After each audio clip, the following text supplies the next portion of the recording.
नमस्कार प्यारे बच्चों, स्वागत है आपका हमारे चैनल मैथोपीडिया पे। तो स्वागत है आपका जेईई वाली क्लास में, क्योंकि अब हम लोग का एग्ज़ाम बहुत ही सामने आ चुका है, ठीक है? 24 को तो आपका एग्ज़ाम ही है और जो यूपी पॉलिटेक्निक वाले बच्चे हैं, उनका तो एग्ज़ाम का डेट अभी क्या होते जा रहा है, अभी बढ़ते जा रहा है, ठीक है? तो कोई ज़्यादा आप टेंशन लेने का बात नहीं है। आप लोग क्या करो, अगर डेट बढ़ रहा है तो ठीक है, कोई दिक्कत नहीं है। हम लोग क्या कर सकते हैं कि अपनी प्रैक्टिस को क्या करना है, अब सबसे ज़्यादा करना और ज़्यादा से ज़्यादा आप लोगों को क्या करना है कि मॉक टेस्ट का आप लोग तैयारी करो, ठीक है? क्योंकि यूपी वाले बच्चों का सीबीटी टेस्ट होता है, तो वो लोग आप लोग सीबीटी वाला कंप्यूटर बेस्ड टेस्ट जो है उस पे कर सकते हो। और जो यूपी जो बिहार पॉलिटेक्निक वाले जो बच्चे हैं, ठीक है?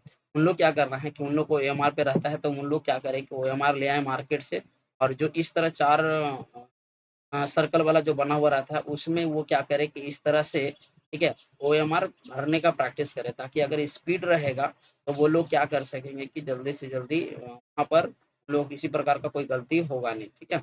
इस तरह से आप लोगों को क्या करना रहता है, पूरा कलर करना रहता है। तो आज का जो सेशंस है वो केमिस्ट्री का सेशंस होने वाला है, कल हम लोग मैथ्स का सेशंस देखे थे, ठीक है? आप बिल्कुल आप लोग ज़बरदस्त देख रहे हो, पूरा देख रहे हो, इसके लिए धन्यवाद। लेकिन आप लोगों से कुछ क्वेश्चंस पूछा गया था कल के वाले सेक्शन में, तो आप लोगों ने किसका कमेंट नहीं किया। तो बिल्कुल आपको कमेंट करना है, छोड़ना नहीं है, ठीक है? कमेंट करोगे तभी जा कर के वहाँ पे आपको लगेगा कि हाँ, मैंने क्वेश्चन किया है। चलिए हम लोग देखते हैं आज का सेशंस में हम लोग का क्या खासियत। 31st नंबर क्वेश्चन से देखो, हो रहा है कि परमाणु भार बढ़ने के साथ-साथ भार धातुओं का, यानी कि जो परमाणु भार जब बढ़ता है, एटॉमिक वेट जब बढ़ता है, तो क्षार धातुओं का गलनांक क्या होता है? बढ़ता है, घटता है, स्थिर रहता है या फिर कोई निश्चित क्रम में नहीं होता है? ये इसका जो होगा, यानी कि जैसे परमाणु का भार बढ़ता है, तो उनका क्षार धातुओं का जो गलनांक वो घटता है, ठीक है? आंसर क्या हो जाएगा हम लोग का, ये हो जाएगा। तो ये रैपिड फायर क्वेश्चन है, आराम से आप लोग क्या करो, देखते रहो। 30 क्वेश्चन हम लोग प्रैक्टिस कर रहे हैं डेली के। आगे 32 नंबर क्वेश्चन में है, बोला है कि परमाणु संख्या 55 वाला तत्व आवर्त सारणी के किस ब्लॉक में हमारा स्थित होता है, ठीक है? अब 55 संख्या दिया हुआ है, तो हम लोग को इसके लिए आप लोग को अथी लिखने आना चाहिए, क्या बोलते हैं उसको, इलेक्ट्रॉनिक कॉन्फ़िगरेशन आपको लिखने आना चाहिए, जिसको ऑफ बाउर रूल के अकॉर्डिंग हम लोग लिखते हैं, इलेक्ट्रॉनिक कॉन्फ़िगरेशन। तो मैं आपको लिख के दिखा दे रहा हूँ, एक पैटर्न है, उसी पैटर्न पे क्या कर दे रहे हैं कि हम लोग आपको सजा दे रहे हैं, जिसको हम लोग इलेक्ट्रॉनिक विन्यास बोला जाता है, ठीक है? चलो यहीं पर ही मैं सजा दे रहा हूँ कैसे करके। हम लोग का पहला होता है 1:2, क्योंकि पहला ब्लॉक में देखो हम लोग का टोटल 4 ब्लॉक होता है। इस ब्लॉक में मैक्सिमम 2 इलेक्ट्रॉन रख सकते हैं, इस ब्लॉक में 6, इस ब्लॉक में 10 और इस ब्लॉक में मैक्सिमम हम लोग 14 इलेक्ट्रॉन रख सकते हैं। तो 1:2, ठीक है? फिर अगला हम लोग का जाता है 2:2, फिर हम लोग का आ जाता है 2p6, यानी कि p में मैक्सिमम कितना इलेक्ट्रॉन रख सकते हैं, 6, यानी कि 55 को हमको इसके अकॉर्डिंग सजाना है। देख लेते हैं, एक बार आप लोग लिखने सीख जाओगे तो फिर किसी भी एलिमेंट का आप लिख सकते हो। 1:2, 2:2 और 2p6। इसके बाद हम लोग का आ जाता है 3:2, ठीक है? फिर आ जाता है हम लोग का 3p6 और फिर हम लोग का आ जाता है, ठीक है, 3:2, 3p6 और इसके बाद हम लोग का आ जाता है 4:2 और फिर आता है हम लोग का 3d10, ठीक है? इसके बाद हम लोग का आता है 4p6, फिर इसके बाद हम लोग का आ जाता है 4p6 के बाद 5:2 और इसके बाद फिर आता है 4d10 और इसके बाद हम लोग का आ जाता है 5p6, ठीक है? और फिर इसके बाद हम लोग का आ जाता है 6x पावर 1। मतलब हम लोग को देख रहे हैं कि ये हम लोग का सीरीज होता है। आप देखो, ये जब जोड़ोगे ना, जब 2 4 4 6 4 10 10 2 12 12 2 14 14 2 16 16 10 26 26 6 आपका कितना हो गया, 32 32 और इसके बाद 2 30 और 2 34 34 10 44 और फिर ये अ 44 आती है, आपका 51। तो ये इस तरह से हम लोग क्या लिखते हैं कि उसका इलेक्ट्रॉनिक कॉन्फ़िगरेशन से हम लोग इलेक्ट्रॉन को सजाते हैं। तो हम लोग देख रहे हैं कि लास्ट वाला किस में जा रहा है, इस ब्लॉक में जा रहा है। इसका मतलब है कि जो परमाणु संख्या 55 वाला जो होगा, वो किस में जाएगा, इस ब्लॉक में जाएगा। तो ये इलेक्ट्रॉनिक कॉन्फ़िगरेशंस को आपको याद रखना है, ठीक है? 1:2, 2:2, 2p6, 3:2, 3p2, 4s, 3d, 4p, 5s, 4d, 5s 5p, 6s, ऐसे करके हम लोग क्या करते हैं, इसको सजाते हैं, ठीक? आगे हैलाइड जो है वो अयस्क का उदाहरण है। हैलाइड जो होता है वो किसका, तो देखो हम लोग क्या किए हैं कि एक आपको अयस्क का पूरा आप जा करके लिखना कि अयस्क बाय मैथोपीडिया, ठीक है? पॉलिटेक्निक मैथोपीडिया लिखना, तो वहाँ पर हम लोग का एक 15 मिनट का वीडियो है, ठीक है? उसमें हम लोग 15 गो एलिमेंट का जितना तरह का हैलाइड होता है, जितना तरह का अयस्क होता है हर चीज़ का, वो वाला है हम लोग करवाएँ हैं, ठीक है? उसका पीडीएफ भी हम लोग अपने टेलीग्राम ग्रुप पे डाल देंगे, आप जा कर के वहाँ से भी क्या कर सकते हो, पढ़ सकते हो, ठीक है? और टेलीग्राम का जो लिंक है वो हमारे अबाउट सेक्शन में जा कर के दिया हुआ, वहाँ से आप हमारा टेलीग्राम लिंक से हमारे चैनल को जो हैलाइड अयस्क जो होता है, ठीक है? उसमें बताए थे कि हैलाइड अयस्क जो होता है वो सिर्फ़ एक ही चीज़ का होता है, ठीक है? ये जो हैलाइड अयस्क है हमारा, ये क्रायोलाइट, ठीक है? क्रायोलाइट हैलाइड अयस्क है, ठीक है? यानी कि इसका जो आंसर है, ठीक है? ये जो इसका आंसर है ये हम लोग का होता है क्रायोलाइट। अब ये जो क्रायोलाइट जो होता है इसका जो फ़ॉर्मूले की अगर थोड़ा-सा बात कर दें, फ़ॉर्मूला हम लोग का हो जाता है Na3, ठीक है? Na3Al F6, ये हम लोग का इसका होता है, ठीक है? और अगर सबका अगर बात करते हैं तो बॉक्साइट जो होता है वो हम लोग का एल्युमिनियम का अयस्क होता है, ठीक है? अगर सिनेबार का अगर बात करें तो ये हम लोग का सल्फाइड अयस्क होता है, और अगर गैलेना का बात कर दें, ठीक है? गैलेना का बात कर दें तो ये हम लोग का पीबीएस, ठीक है? ये हम लोग का पीबीएस होता है, सिनेबार जो होता है वो एचजीएस होता है। तो ये सबका हम लोग का अयस्क है, कोई ऐसी बड़ा बात नहीं है, हम लोग आराम से सॉल्व कर सकते हैं।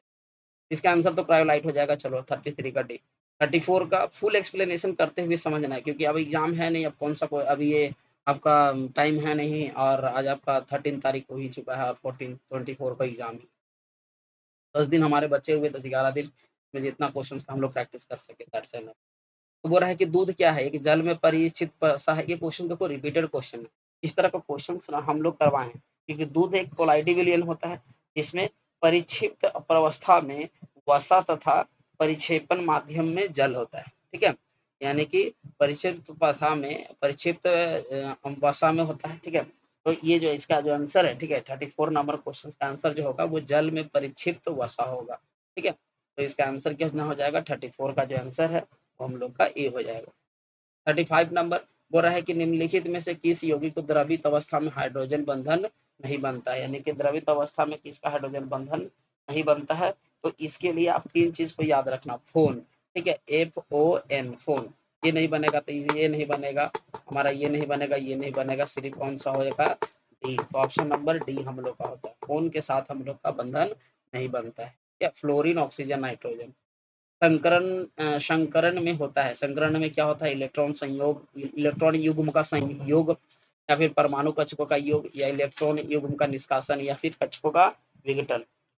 तो ये जो 36 नंबर जो क्वेश्चन है बोल रहा है कि जब 2 या 2 से अधिक, ठीक है, अगर समान या फिर लगभग समान ऊर्जा के परमाणु अगर एक कक्षक में जब हम लोग मिलते हैं ना, तो इसमें क्या करते हैं कि ये कक्षकों का निर्माण करते हैं, ठीक है? तो कक्षकों का अगर निर्माण करते हैं तो इसका मतलब क्या है कि इसमें इलेक्ट्रॉन की साझेदारी होता है। अगर कक्षों का निर्माण करेंगे तो इलेक्ट्रॉन का साझेदारी होगा, इलेक्ट्रॉन का साझेदारी होगा तो ऑप्शन नंबर क्या हो जाएगा हम लोग का? इलेक्ट्रॉन का परमाणु कक्षकों का योग। तो ऑप्शन नंबर डी जो हो जाएगा 36।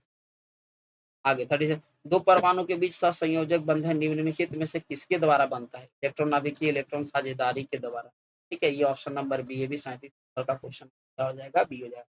इलेक्ट्रॉन साझेदारी करेगा तभी जा करके, जैसे कि मान लो कि CO2 है, CO2 में हम लोग देखते हैं कि 2 इसका, ऑक्सीजन में कितना होता है? 6 होता है, ठीक है? 6 होता है तो 2-2 इलेक्ट्रॉन ये शेयर कर लेता है ऐसे करके, और फिर इधर में भी ऑक्सीजन हम लोग का रहता है यहाँ पर, ठीक है? तो ये भी ऑक्सीजन यहाँ से ऐसे शेयर कर लेता है, फिर कार्बन क्या करता है? इसके इलेक्ट्रॉन से ऐसे करके शेयर करता है, तभी हम लोग समझते हैं कि कार्बन और ऑक्सीजन के बीच तो क्या बनता है? डबल बॉन्ड, और इसको हम क्या दिखाते हैं?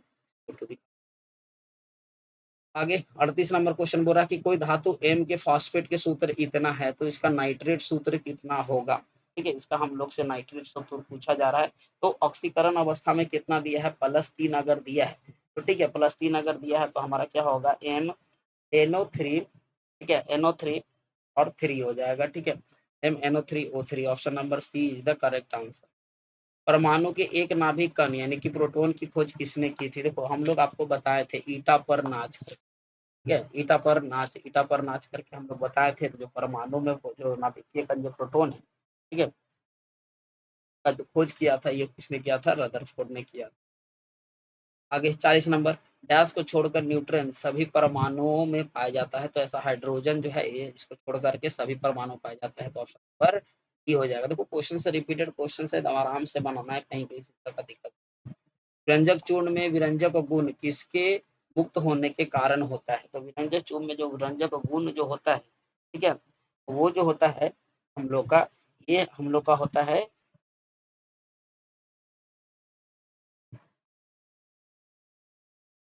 ये जो अच्छा एक सेकंड, हो रहा था। विरंजक चूर्ण में क्या बोला है कि विरंजक गुण किसके गुण के किसके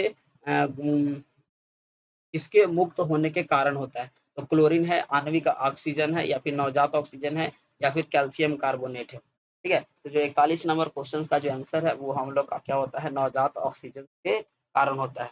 ठीक है, नवजात ऑक्सीजन, ये वाला देखो, ये क्वेश्चन जो है ना, ये क्वेश्चन हम लोग आपको करवाए थे, रिपीटेड क्वेश्चन था, और उस समय हम लोग क्या किए थे कि आपको रिएक्शन भी करवा के दिखाए थे। हम भी अभी भी रिएक्शन करवा के दिखा दे रहे। होता क्या है देखो, जो हम लोग विरंजक चूर्ण लेते हैं, CaOCl2 जो लेते हैं, अगर इसको H2O के साथ अगर रिएक्शन करवाते हैं, तो यहाँ पर हम लोग का बनता है sodium calcium hydroxide plus Col2 यहाँ से निकलता है। अब ये जो है Cl2, इस Cl2 को अगर हम लोग फर्दर अगर हाइड्रोजन ऑक्सीजन के साथ रिएक्शन करवाएं, ठीक है, ये वाटर के साथ, तो ये हम लोग का बन जाता है 2HCl, अब प्लस का यहाँ पर एक ऑक्सीजन बन जाता है, तो ये हम लोग का निकलता है। इसी को हम लोग बोलते हैं नवजात ऑक्सीजन। मार्स गैस में मुक्त होती है, मार्स गैस में मुक्त होता है, मार्स गैस में हम लोग का बस एक ही गैस मुक्त होता है, जो कौन होता है, मीथेन। ठीक है, एल्कोहल तथा अम्ल के बीच अभिक्रिया कहलाती है, यानी कि जब एल्कोहल किसी अम्ल के साथ जब रिएक्शन करता है, उस अभिक्रिया को हम लोग क्या बोलते हैं, उस अभिक्रिया के लिए हम क्या बोला जाता है, स्त्रीकरण बोला जाता है। ये सब रिपीटेड क्वेश्चन, अब कुछ नहीं करना है। अब देखो हमारा प्लेलिस्ट आप देखोगे ना, तो वहां पर जाकर के देखा ना कि क्वेश्चन बहुत सारा करवाया गया। तो अगर आपने पूरा प्लेलिस्ट देख के लिया है इस समय, तो जाहिर सी बात है कि आप जो सोच रहे हो गवर्नमेंट कॉलेज के लिए, वो गवर्नमेंट कॉलेज बिल्कुल मिल जाएगा, क्योंकि हम लोग का अभी तक हो ना 153 वीडियोस हम लोग पहुंच चुके हैं। तो सोच लो कि 153 वीडियोस मतलब कि लगभग हम लोग का सिलेबस ऑलमोस्ट कंप्लीटेड है क्वेश्चंस का। बहुत सारा क्वेश्चंस हम लोग करवा चुके हैं। 44 नंबर क्वेश्चन में क्या है, बोला कि सिरके में उपस्थित अम्ल क्या होता है? सिरका में कौन सा अम्ल उपस्थित होता है? ठीक है, सिरका में जो है वो हम लोग का CH3 यानी कि कार्बोक्सिलिक, तो हम लोग बोलते हैं, इसको हम लोग बोलते हैं एथेनोइक एसिड। ठीक है, एथेनिक एसिड।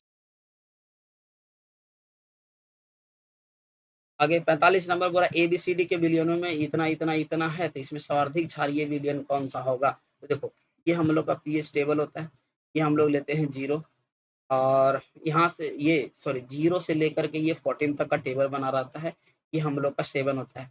तो जैसे जैसे इधर जाएंगे ना, तो एसिड की मात्रा हम लोग का बढ़ेगा, और जैसे जैसे इधर जाएंगे इधर बेस का मात्रा बढ़ेगा, मतलब क्षार का मात्रा बढ़ेगा। इसमें सबसे ज्यादा कौन है, 11 है, यानी कि ए, यही हम लोग का ऑप्शन जाएगा, सही हो जाएगा। इसके बाद 46 बोला कि किसी अम्ल के जलीय विलयन में होते हैं, किसी अम्ल के जलीय विलयन में हम लोग का क्या देखने को मिलता है, H3O+ ज्यादातर हम लोग को मिलता है। क्योंकि देखो अब हम लोग को तो टाइम ही नहीं लगेगा, इतना सारा क्वेश्चन हम लोग सॉल्व कर चुके हैं ना, ये फटाफट हम लोग को बनेगा। अब ये अगला है कि निम्नलिखित में से प्रबल क्षार कौन सा है? मतलब है कि प्रबल क्षार हम लोग किसको लेते हैं, ऐसी बात है, किसको लेंगे, सोडियम हाइड्रोक्साइड को लेते हैं प्रबल क्षार के रूप में, ये आ जाता है अभी। आगे 48 में बोला 1 विलियन में हाइड्रोक्साइड की आयन की सांद्रता वो इतना मोल प्रति लीटर दिया है, तो इसमें पीएच का मान क्या होगा? तो देखो ये जो क्वेश्चन है ये हमको फार्मूला बेस्ड तरह का क्वेश्चन हम लोग आपको सॉल्व करवाए हैं, पीएच निकालने के लिए एक आध दो क्वेश्चन आपको करवाया गया था पहले, फिर भी हम लोग निकाल लेते हैं। देखो यहाँ पर हाइड्रोक्साइड का कितना दिया है, OH- का कितना दे दिया है हम लोग का 1 × 10⁻⁻12 मोल पर लीटर दिया है। हम लोग जानते हैं कि H+ और OH- का जो वैल्यू है वो होता है 1 × 10⁻⁻14। अब इसमें H+ का हम लोग को निकालना है। ठीक है, H+ का, क्योंकि H+ ही हम लोग को बता देगा कि उसमें लॉ का, क्योंकि जो पीएच का जो फॉर्मूला होता है ना, उसमें H+ का ही हम लोग निकालते हैं। तो यहाँ पर कितना हो जाएगा 1 × 10⁻⁻12, और इधर में कितना हो जाएगा 1 × 10⁻⁻14। इसको जब H+ अगर हम लोग निकालते हैं तो H+ आता है 1 × 10⁻⁻14, अब आई आता है 1 × 10⁻⁻2। इसको जब सॉल्व करेंगे तो हम लोग का आ जाता है 10⁻⁻2। अब पीएच निकालने के लिए फार्मूला होता है माइनस ऑफ लॉग, फार्मूला याद रखना, minus of log H plus होता है, ठीक है, ये हम लोग का फार्मूला होता है। अब यहाँ पर माइनस ऑफ लॉग, यहाँ पर पुट करो आप 1 इंटू, ठीक है, 1 इंटू 10 का पावर माइनस का 2, तो ये हम लोग का माइनस और माइनस कितना हो जाएगा प्लस, माइनस ऑफ माइनस 2 और लॉग 10 का वैल्यू हम लोग कितना हो गया 1, तो माइनस माइनस प्लस 2 यानी कि इसका वैल्यू कितना आ जाएगा 2 यानी कि पीएच की वैल्यू कितनी हो जाएगी। ये फार्मूला है, इस फार्मूले से आप क्या कर सकते हो, निकाल सकते हो। आगे फिटकरी का अनुसूत्र क्या होता है, फिटकरी का अनुसूत्र पूछ रहा है कि क्या होता है। तो फिटकरी का जो अनुसूत्र होता है K2SO4 Al2SO4 होल 3 और 24H2 यानी कि क्रिस्टल फॉर्म में होता है ये K2SO4 Al2SO4 3 और डॉट 24H2, तो option number C is the correct answer. आगे निम्नलिखित में से कौन सा भौतिक परिवर्तन नहीं है, इसमें से कौन सा भौतिक परिवर्तन हम लोग का नहीं लिया जाता है। देखो, तो हम लोग क्या जानते हैं, भौतिक परिवर्तन मतलब कि कोई पदार्थ का, कोई नया पदार्थ का नहीं बनना, और द्रवित पेट्रोलियम गैस जो एलपीजी का दहन होता है, ये एक रासायनिक प्रक्रिया है जिसमें नया पदार्थ बनता है। हमको क्या बोला, निम्नलिखित में से कौन सा भौतिक परिवर्तन नहीं है, कौन सा भौतिक परिवर्तन नहीं है, इसका जो आंसर हो जाएगा 50 नंबर क्वेश्चन का डी हो जाएगा। भौतिक परिवर्तन नहीं है क्योंकि इसके चलने से तो हीट प्लस और भी एक्स्ट्रा चीज। आगे ये हो गया आपका। हो रहा है कि कार्बनिक यौगिक में मुख्य स्रोत क्या होता है, कार्बनिक यौगिक का मुख्य स्रोत क्या होता है। तो देखो ये भी क्वेश्चन हम लोग का रिपीटेड क्वेश्चन ही है। इसमें क्या होगा कि कोलतार और पेट्रोलियम दोनों होता है, तो ऑप्शन नंबर सी है। आगे आवर्त 2a के आवर्त के हम लोग क्या बोलते हैं, 2a का जो एलिमेंट जो होता है उसको हम लोग क्या बोलते हैं, तो उसको हम लोग बोलता है कि क्षारीय मृत धातु। अब सब रिपीटेड क्वेश्चन आपका आएगा, ये जान लेना। निम्नलिखित में से प्रारूपिक तत्व कौन सा होता है, तो निम्नलिखित में से प्रारूपिक तत्व जो होता है, ठीक है, ये हम लोग का होता है सोडियम। इसके बाद बोल रहा है कि Fe3 को जब एल्युमिनियम के साथ रिएक्शन करवाते हैं तो Al2O4 और Fe बनता है। ऊपर दी गई रेखिया किस प्रकार की है, देखो कि यहाँ पर क्या हो रहा है कि एल्युमिनियम जो है इसको हटा दिया, इस तरह का रिएक्शन को हम लोग क्या बोलते हैं, विस्थापन रिएक्शन ज्यादातर बोला जाता है, ठीक है, ज्यादातर का यही बोला जाता है कि जब मोर रिएक्टिव एलिमेंट जब लेस रिएक्टिव एलिमेंट को हटा दे तो उसको हम लोग क्या बोलते हैं, विस्थापन डिस्प्लेस कर दे। कॉपर पाइरेट का सूत्र क्या होता है, देखो अब सब रिपीटेड क्वेश्चन हम लोग का एकदम आते जा रहा है। कॉपर पाइरेट का जो सूत्र होता है वो होता है CuFeSO2, ठीक है। अमोनियम को शुष्क करने के लिए प्रयुक्त करते हैं, अमोनियम को शुष्क करने के लिए निम्नलिखित में से किसका प्रयोग करते हैं, तो कैल्शियम ऑक्साइड का हम लोग प्रयोग करते हैं।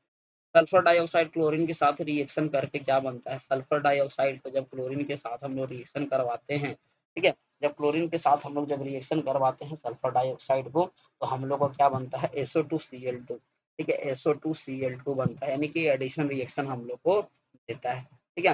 हो रहा है कि निम्नलिखित में से कौन सा तत्व एक धातु है, निम्नलिखित में से कौन सा तत्व एक धातु है, ये जो सोडियम है यही एक क्या है, धातु है, बाकी सब हम लोग का क्या है, नॉन मेटल, ये हम लोग का है मेटल।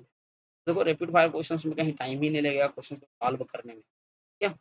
आगे 59 नंबर में बोल रहा है कि अम्ल और क्षार की परस्पर की अभिक्रिया को क्या कहते हैं, यानी कि अम्ल और क्षार जब आपस में रिएक्शन करता है तो उसको हम लोग क्या बोलते हैं, उदासीनीकरण अभिक्रिया। फिर पीतल निम्न में से किसका मिश्र धातु है, जो पीतल जो होता है निम्न में से किसका मिश्र धातु होता है, तो ये होता है तांबा और जिंक का, तो 60 का क्या हो जाएगा सी, और इसका क्या हो जाएगा, इसका भी सी। देखो ये होते हैं हमारे आज के जो 30 क्वेश्चन, 30 इंपॉर्टेंट क्वेश्चन है केमिस्ट्री के, और इस तरह का सीरीज आपको लगातार आपको 24 तारीख तक तो मिलेगा बिहार बोर्ड के लिए, और पॉलिटेक्निक वाले बच्चों के लिए भी कोई अलग नहीं है, सेम हम लोग को उसी तरह का क्वेश्चन आता है, तो आप लोग को दोनों को देखना है। और उसके बाद फिर पॉलिटेक्निक के पूरे लग जाएंगे हम लोग यूपी के लिए, तो आप लोग वरी मत कीजिए, और जो नए बच्चे हैं बिल्कुल उससे लोग से जुड़ना है।